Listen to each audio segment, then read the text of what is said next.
did a quick little press brief with CBS Sports, stating that they were at his summer practice. So basically, he states that our summer practice is long and tough, but Coach Breckman does a great job with everybody. Now, he didn't mind. This is I want to say a conditioning program. Like they're getting them ready. So this is conditioning. So they're running the drills, they're learning the plays and everything like that, getting them ready for the next season. So he looks pretty good on camera. You know, he's snapping the ball correctly. He's locked in. So we should see how he's going to play out this 2026 season. So who is Arch Manning? Is he related to the Peyton Manning? Yeah, he's related. He's the nephew. He related? Yeah, he's related. He's related. You're related or related? He's related. He's related. He was related. You said related. He's related. Related. Okay. Just saying. Okay, well. Now, so, okay, if you look at the Manning's brother, Peyton Manning, GOAT. Mm-hmm. What's the other brother name? Eli? Yeah, Eli. Eli Manning, son. Trash. Hey, so, man. It should go good, bad, good. I mean, that would be the thought process behind it. I mean, because they both, if you really think about it, they both made it to the league. Just one had a better career than the other one. Okay, so just because they made it to the league, that mean they're good? Or it's because my brother was one of the best quarterbacks? You're just a Debbie Downer, man. Listen here, don't beat down on Eli. Eli did his thing. Eli's part of the Giants. We don't like I'm a Cowboy. We don't like the Giants. But Eli did his thing. What did he do? He did a little damn. Okay. So pretty much nothing, right? Wow. Okay. Ooh. So hopefully that's his brother, or you said it's his son? Brother? So Arch Manning is the son of Eli. Oh, man. Oh, I think it'll be another repeat of Michael Jordan. You think so? Man, I think he'll be trash.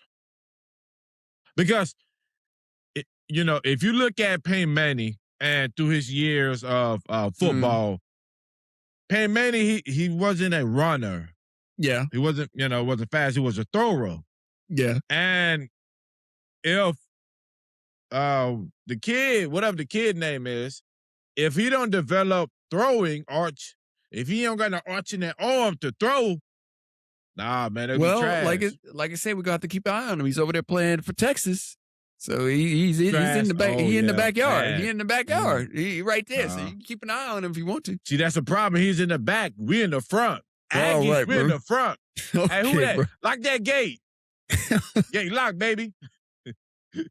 Lock that gate from him. Yeah, my brother says that hullabaloo, man. That hullabaloo. Hey, we're going to keep an eye on Arch Manning. We're going to keep an eye out on him. Just keep an eye on him, like I said. It's going to be a big bust, but okay. So let's just go ahead and nip this out the bud before you ask me these questions. All these teams I'm about to list off, they are not at home. They are away, playing in another stadium. Back up off me. So, the Chicago Cubs versus the Milwaukee Brewers, man. 8-2. 8-2. This racist. 8-2. And I'm going to be honest with you. They did their thing. They did their thing. So in the first inning, Milwaukee was on the board with for one piece. Second inning, nobody's on the board. Third inning, nobody's on the board. Fourth inning, Chicago, warms up a little bit and they put a 2-piece on the board. Fifth inning, Milwaukee gets on the board again with another 1-piece. Sixth inning, Chicago comes in with 4. Seventh inning, Chicago comes in with 1. Eighth inning, nobody's on the board. Ninth inning, Chicago comes in with 1, rounding it out to 8-2. Hey, man. So what's the excuse for Chicago? What's the excuse? Ain't no excuse for Chicago. Chicago you won. Sure? Chicago Ain't won. no excuse? Chicago won. Chicago did wait. Chicago won. Chicago. So the Chicago was had 8. 2. Yeah. Chicago had 8. Yeah. Okay, well, all right. Well, I apologize. There ain't no excuse. They ain't even in their own backyard. They ain't over there at Wrigley. They in doing my their thing. mind, I wanted them to Yeah. lose, but I Yeah, apologize. you're very not nice about this. You're really not nice about this. But like I said, kudos to both teams. Like I said, I'm liking what I'm seeing coming out of this season and stuff like that. So kudos to both teams. Moving on. Now, here we go. We have the Houston Astros versus the Detroit Tigers. Okay. Now, this was a close game. Astros 8, Detroit 6. So okay. This was like this was a good little game. I watched a little bit of it, and both sides warmed up. Our pitchers were actually doing what they were supposed to do, and I was proud. I was proud for for this game. In the first inning, nobody's on the board. Second inning, Houston gets on the board with a 2-piece. Third inning, this is where Detroit says, all right, we're going to kick it in overdrive and see if we can't win this thing. Houston won. Detroit was 4 in that inning. In the fourth inning, both won on the board. Fifth inning, Detroit gets on the board again with another 1-piece. Sixth inning, nobody's on the board. Seventh inning, Astros get back on the board with a 1-piece. Eighth inning, Astros again get on the board with a 3-piece. Ninth inning, nobody's on the board. Ending the game out 8-6. They had a little hustle. They had a little hustle. They had a little hustle. They said, all right, now, come on now. Trash. All right. For some of you guys that maybe missed the game last night. Okay. Or Saturday, Colombia versus the GOAT. So I was disappointed how Portugal's how they played. Very disappointed. Number one, they played in Miami Stadium. Colombia, number one, they got a strong fan base. And I guess because they're near the water. Number two, they started off strong in that game. Now, the game ended up 0-0, a draw, but Colombia had 5 chances to score. So one of the players, I'm going to say the last 5 minutes of the game, he was this close from scoring, but he was offside because his foot was big. And so his foot was on the line. But he hit the ball inside. The goalie couldn't stop it. So if they play like that, they're not going to win.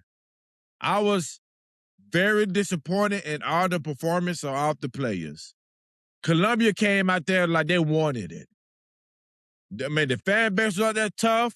I mean, they have a big fan base. I didn't know it was like that.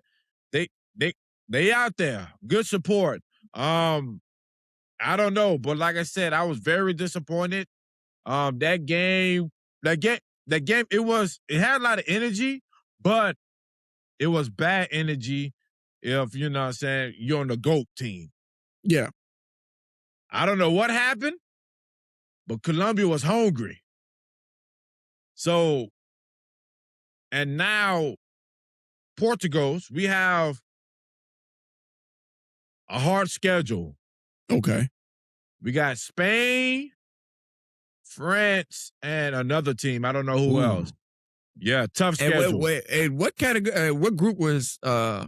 I don't know what group. Because, like I said, y'all are getting these heavy teams right out the jump. If we would have won, we would have went against like 3 easy teams. It would have been just like that. Yeah. We had to win because if we would have won, just imagine this in the finals, and if we would have won, it would have been Ronaldo versus Messi. Ooh, that's a game. That's a game. Now that's a game. I think it still can happen, but man, we gotta go against Spain and France, man. And how we played, nah, man, You don't think so? We'll see. We'll see.